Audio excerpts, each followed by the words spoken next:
Today I'm going to share with you the amateur's favorite poker hand, and this comes from extensive live experience in Australia. Here in Australia, I've noticed that people just fall really in love with this hand, even though this particular hand is one that tends to either win you a small pot or lose you a big pot, i.e., it has very bad reverse implied odds. And spoiler alert, that hand is the hand Queen 10 offsuit. So why is it that people fall so in love with Queen 10 offsuit and just can never let it go, even in a spot, say, under the gun, where they raise with this Queen 10 offsuit, even though it's a hand that clearly should be folded? Well, it's because they get really excited about, oh, if I hit, let's say, if the small blind calls, big blind folds, and let's say I hit this really monster flop, like if it's ace, king, jack, for instance. Well, look at that. Now I have the literal nuts with my queen 10, and I'm going to stack a player who can't fold their ace. It's the way that a lot of amateur players in Australia are going to think that if they fold their queen 10 and they see this flop, they go, oh man, any idiot could have played this hand. But the thing is that this is, of course, a very specific flop, first. Second, the level of play has gone up. There are players such as myself who are capable of folding ace-x by the river if you do go for some triple barrel with what's pretty obviously going to be strong value. And yeah, also, there are other flops that could be really, really bad. Also, something to note is that in the Australian poker scene, most of the players are going to be calling here with Queen 10 offsuit in the small blind against the under the gun raise, even though the Queen 10 offsuit should fold. Just let's say we flip it where the small blind says, oh, Queen 10, it's my favorite hand because I'm a poker amateur, and therefore I'm going to defend it here. Not going to let the undergun just push me around and bully me like they've been doing for the last 5 hours. If you haven't realized, this is obviously a little bit of a joke. Like, I love our amateur friends as much as everyone else. I could probably argue I'm sort of an amateur technically, given that I do, support myself with private chess coaching to, support my poker journey. So I guess I'm setting myself up a little bit with this as well, maybe. But the point remains that if we do, let's say, go to a flop of, let's just say you have like Queen 6 free, for instance, just some fairly disconnected flop. And the small blind here has their, I suppose they could have their Queen 10 suited. I mean, that's obviously a hand you would defend and even free bet at a small frequency. But say, yeah, if you do have a hand such as the Queen 10 off, then you really should be just folding for the most part. But say you do have it, the problem here is that if you look at the under the guns range, that basically, when they do hit this board, they're going to be hitting it with hands like ace queen, king queen, which have you absolutely dominated. Even the low frequency queen jack has you dominated. Also if you look at the suited queens, it's like queen jack, the only hand you're beating in the range of like the top pairs of the value power range is going to be queen nine. So it puts you in a spot where if they are all for free streets, like let's just say we go the most common sizing of 2.2. Let's say we just call down and we're just going to pick some fairly dry sort of rivers, like let's just go with the two is actually not all that dry, but let's just say that we go with like the two, like just for argument's sake. And let's say we check as we're doing with range. Let's say that the big blind then, or the undergun I should say, then just fires. Again, you can sort of see like when they're firing that second barrel, you already hands like Queen 10 and Queen 9 are already checking. Like the Queen 10, like this vulnerable top pair, is a hand where if the pot gets really big, chances are you're probably not good. So let's say they go with an 83% sizing. Whoops, a little bit of a misclick there. But yeah, if you're enjoying this video so far, do make sure to leave a like and also to consider subscribing. Let's say it's a 9 just for argument's sake. Again, trying to pick the driest kind of run out we possibly can, which maybe does support our argument a little bit, but again, we're going to be checking range. The under the gun with their ace queen or their king queen. Can't even see that even king queen is meant to check in this spot. Like you need kind of top pair, top kicker to be able to continue. But let's say they do go for this sizing where okay, now the thing has gone so weird. I'm struggling to be able to read it properly. Kind of like a little bit colorblind, like the red, green, and all that. So seeming like kind of squinting. That's kind of the reason why. But yeah, looking at the sizing, yeah, it's like 18. So let's say they go 61%. We're in the big blind, and yeah, we're basically going to be kind of funny to see they're even going to be like jamming some Queen 10 suit as a bluff here when you've got this SPR of well a bit less than two in this instance. But you can sort of see the point, like basically when you call here, you're just losing a very big pot with a hand like Queen 10 when they're betting for value, because Queen 10 basically is just a pure bluff catcher because they're checking back the King Queen and the Queen Jack out of in position here.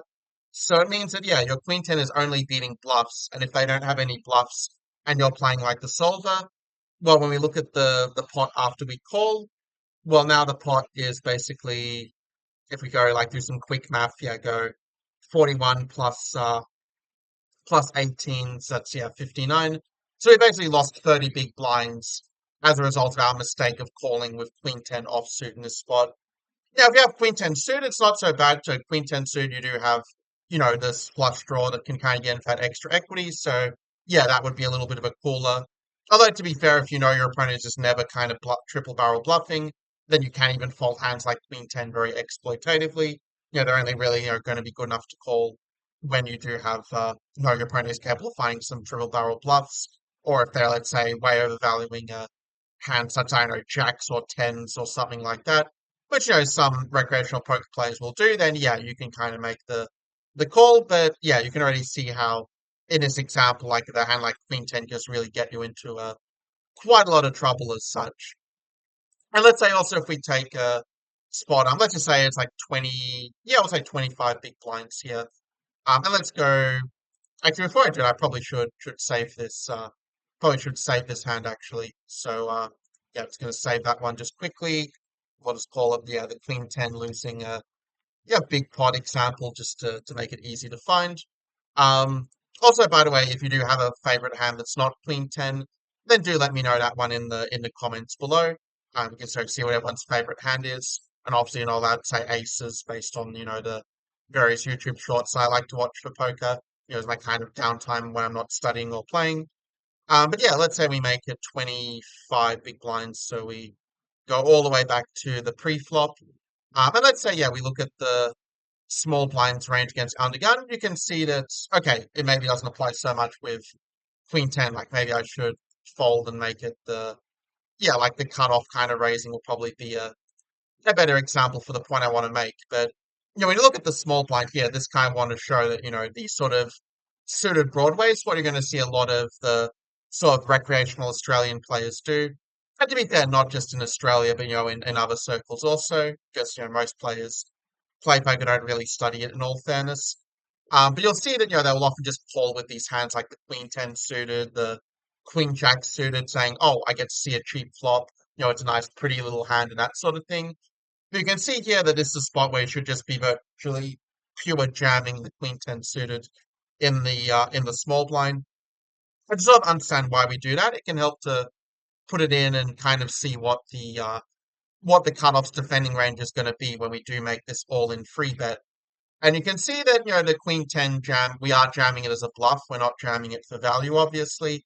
But you can see that we're getting some folds out of hands that dominate us. We're getting Queen Jack suited and King 10 suited to fold if our opponents are playing correctly. Yeah, in live poker in Australia, yeah, you might get calls from these hands from people who just want to gamble. So obviously, if you notice that, you may make some adaptations and maybe, jam a little bit more of a merge range and a polar range accordingly. But assuming our opponents are, somewhat competent pre-flop, then yeah, you're seeing that with Queen 10, so we are getting those better hands that dominate us to fold. Also, hands like Queen Jack offsuit, King 10 offsuit, same story. And with the range that does call us, we're mostly going to be actually live with our Queen 10 suited. The pocket pairs, Jacks to fours, we're basically flipping against those hands. Against a hand like Ace King, we're still very much live as well. We are also blocking quite a bit of the calling range, like we're blocking the Ace Queen and King Queen. Maybe there's not so much 10x that's kind of calling, but having that blocker does also help a little bit of taking some of the hands in the value range. But that's kind of the idea. It's a hand there, we get better hands to fold, and we're reasonably live against the calling range of our opponent, even in this worst case. So with that, it's only a few examples, and we maybe focus a little more on the pre-flop in this instance, but you can kind of see how this favorite hand of many amateur players in Australia can really get you into a lot of trouble if you play it incorrectly. That if you're sort of deep stacked, and it means you can end up losing a big pot when you have top pair against someone's better top pair, or two pair, over pair, or better. But it also will only likely win you a small pot because by the time you're, let's say, getting called a couple of streets, well then your top pair just kind of becomes a better hand just to check down, to check like on the turn or the river kind of for the pot control. Like it's one of these hands that sort of wants to play more of a a medium-sized pot than a big pot with a queen ten offsuit. And finally, we can see here that it's a hand that, when you do have a somewhat short stack situation, there'll be a lot of cases, especially against some of the later position raises, that you're going to want to just free bet jam the hand as a bluff rather than play it as a call, as it were. It's not that playing call is like unprofitable per se, of course. It's just a lot more profitable to play it as a jam than as a flat there. Because again, if you kind of look at the cutoffs range as well in this instance, you can kind of see that if you do call the hand like Queen 10, that yeah, they're going to be again a lot of hands that enemy kind of dominating you, or hands just kind of play a lot better. Whereas by jamming that hand Queen 10 suit, yeah, it just allows to play a lot more easily. And also, if you know that your opponent's like not finding these sort of, hands, like let's say if they're just, folding the 10-7 suited, 9-7 suited, and some of these hands like at the bottom of the range, like say they're folding King 3 suited and Queen 5 suited, for example, then in that case, you can also kind of adjust accordingly. And, with, say, the Queen 10 suited that is mixing, you might just pure fold it if you know that your opponent is going to be just, raising way too tightly in a sense. Also, there may be some ICM spots where, because of the stack configuration, if you're a shorter stack, let's say, where compared to like the opponent, if they're covering you, well, you're just going to end up folding that hand. Because let's say with the ICM, if you decide to just call with that hand instead of folding, if the stack covers you and you're somewhat close to money or right near a pay jump, they can put you in a really yucky spot where they can just triple barrel and you might have to fold hands put as top pair by the river just because, the chips that you lose are worth a lot more than the chips that you earn. But anyway, I hope that you enjoyed this little exploration into the amateur's favorite hand of Queen 10, as it were. And yeah, let me know if you want to see some more, slightly more lighthearted, but still instructional train videos like this. And I will see you in the next one. Take care.